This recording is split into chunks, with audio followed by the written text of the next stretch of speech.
Bon alors aujourd'hui je voulais résoudre un problème qui j'en suis sûr t'arrive au quotidien sur Instagram, c'est le fait que tu stagnes. Avant de commencer la vidéo, comme d'habitude, il y a 3 petites choses à faire. Tu peux t'abonner pour être sûr de louper aucune autre vidéo de la chaîne, tu peux laisser un petit like parce que ça m'aiderait énormément et tu peux télécharger dans la description juste en dessous la formation offerte de 7 jours pour développer ton compte Instagram et faire augmenter ton nombre d'abonnés. On est déjà 2000 inscrits, c'est juste énorme. Alors bien souvent, il y a un truc qui arrive sur Instagram qui peut arriver pendant des semaines, pendant des mois, qui peut même arriver pendant des années, c'est le fait qu'on s'amuse en fait à faire le yo-yo avec notre nombre d'abonnés. Je suis sûr que tu vas te reconnaître dans ce cas-là. Tu postes des photos sur Instagram tous les jours, tu postes des stories, t'es proche de ton audience, t'interagis avec eux, tu fais même des sondages, t'essayes de t'appliquer pour créer une jolie communauté. La journée, tu gagnes 10, 15, 20 abonnés, t'es super content, tu vas te coucher le soir parce que t'as avancé, t'as développé ton audience. Et le lendemain matin, tu te lèves, t'es triste, t'es déçu parce que tous les abonnés que t'as gagnés la veille, au final, tu les as perdus. Et ça, je sais que c'est un truc qui arrive extrêmement souvent sur Instagram. C'est pour ça qu'aujourd'hui, je voulais te donner les 3 raisons qui font que 80% des gens stagnent sur Instagram. Et évidemment, je vais t'apporter une solution à chacun de ces problèmes. Alors je t'invite à rester vraiment jusqu'à la fin de la vidéo parce que le 3e point est vraiment le point le plus important. Donc c'est soit tu restes et tu regardes les 3 points ou soit tu vas directement à la fin de la vidéo. Alors la première chose qui fait que tu peux stagner sur Instagram aujourd'hui, c'est le fait que tu ne publies pas assez de photos. En fait, Instagram, tu le sais, je te l'ai répété de nombreuses fois, ça demande d'être constamment en train de poster des photos. Contrairement à YouTube, contrairement à un blog, Instagram, ce n'est pas une plateforme de référencement. Ça veut dire que tu vas publier une photo, elle va t'apporter des résultats le premier jour, le deuxième jour, tu vas pouvoir te faire découvrir avec les hashtags, tu vas pouvoir avoir des j'aime, des commentaires pendant à peu près 1 ou 2 jours, et après ça, plus rien. Ça veut dire qu'après ça, Instagram ne te met plus en avant, ne met plus ton compte en avant. Et il y a beaucoup de personnes qui stagnent sur Instagram et qui publient une seule photo par semaine. Sache que si aujourd'hui tu publies une photo par semaine, c'est normal que ton nombre d'abonnés augmente très doucement. Et puis il y a un deuxième facteur à prendre en compte, c'est que mine de rien, ta communauté, les gens qui se sont abonnés à toi, se sont abonnés pour la simple et bonne raison qu'elles ont envie de consommer ton contenu. Elles ont envie de voir des photos de toi, elles ont envie de t'entendre parler en story par exemple. Elles ont envie, de lire tes descriptions de photos, de voir ce que tu penses, elles ont envie d'entendre tes idées, de partager tes pensées. Et moi, personnellement, en tant que consommateur, si je vois qu'un créateur ou une personne à qui je me suis abonné il y a 1 semaine ou il y a 2 semaines ne publie jamais de photos, au bout d'un moment, je vais me dire, ça sert à rien que je reste abonné à ce mec-là. Ça sert à rien puisqu'au final, il publie pas de photos. C'est comme si moi, j'arrêtais de publier des vidéos YouTube pendant 2, 3, 4 semaines. Bien que je l'ai fait parce que je suis parti en vacances, mais j'aimerais que tu comprennes quand même qu'Instagram, ça demande d'être constamment en train de publier des photos. Et si aujourd'hui ton nombre d'abonnés fait un petit peu l'effet yo-yo, c'est peut-être justement parce que tu publies pas assez de photos sur Instagram. Je te ferai une autre vidéo dans laquelle je te partagerai combien de photos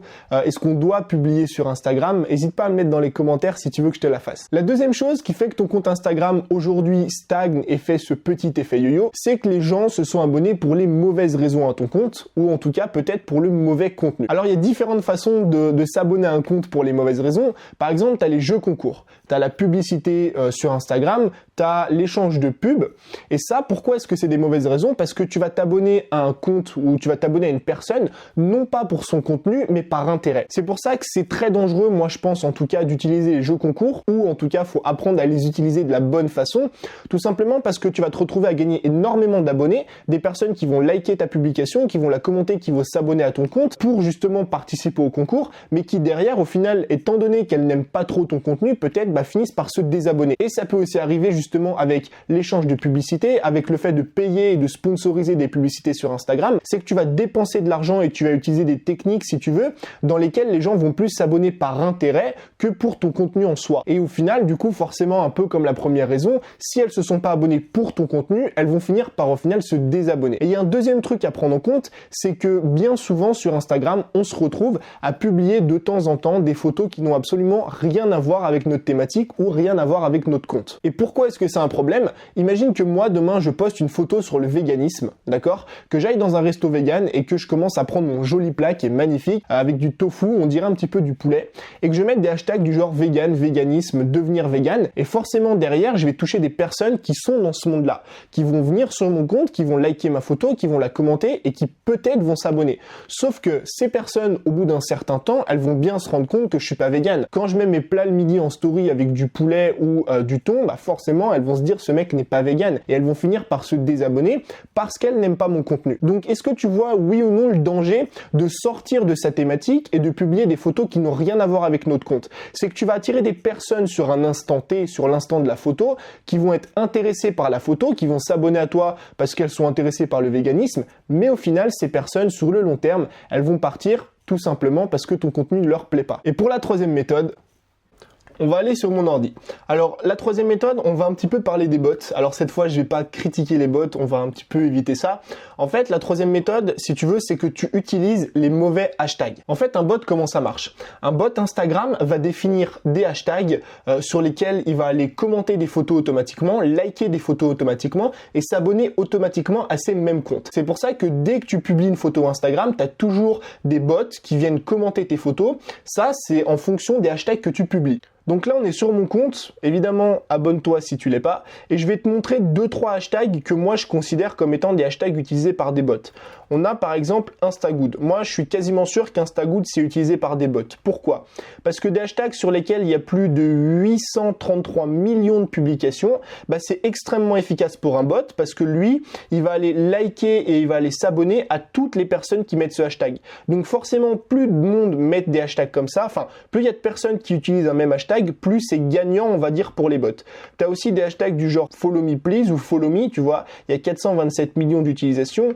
Tous les hashtags du genre like for like, follow for follow et j'en passe et compagnie, c'est des hashtags qui sont utilisés par les bots. Et pourquoi je te parle de ça? Tout simplement parce que si toi aujourd'hui dans tes hashtags, ou en tout cas dans les hashtags que tu mets dans tes photos, eh ben ces hashtags, c'est des hashtags qui sont utilisés par des bots, tu vas avoir à chaque fois que tu publies une photo, des personnes qui vont liker automatiquement la photo, qui vont commenter automatiquement la photo et qui vont surtout s'abonner automatiquement. Et le problème justement, bah, c'est qu'au bout d'un moment, un bot, vu qu'il te fait un follow, unfollow, il va s'abonner à toi pour se désabonner quelques jours plus tard. Et c'est l'une des raisons qui fait qu'aujourd'hui, énormément de personnes se retrouvent à stagner et à faire un effet yo-yo. C'est parce qu'elles utilisent bien souvent des hashtags qui sont ciblés et utilisés par des bots. Du coup, je vais te donner 3 conseils pour éviter de stagner sur Instagram. Le premier conseil, c'est tout simplement le plus important, c'est de ne jamais utiliser des hashtags qui sont trop connus, qui sont trop utilisés et surtout qui sont utilisés par des bots.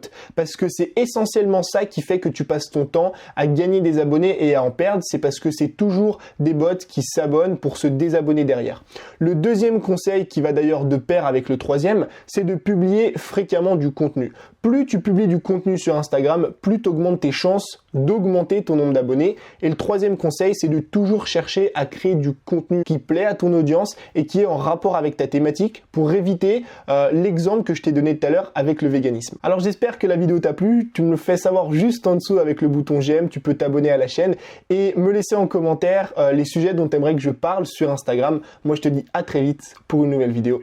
Ciao!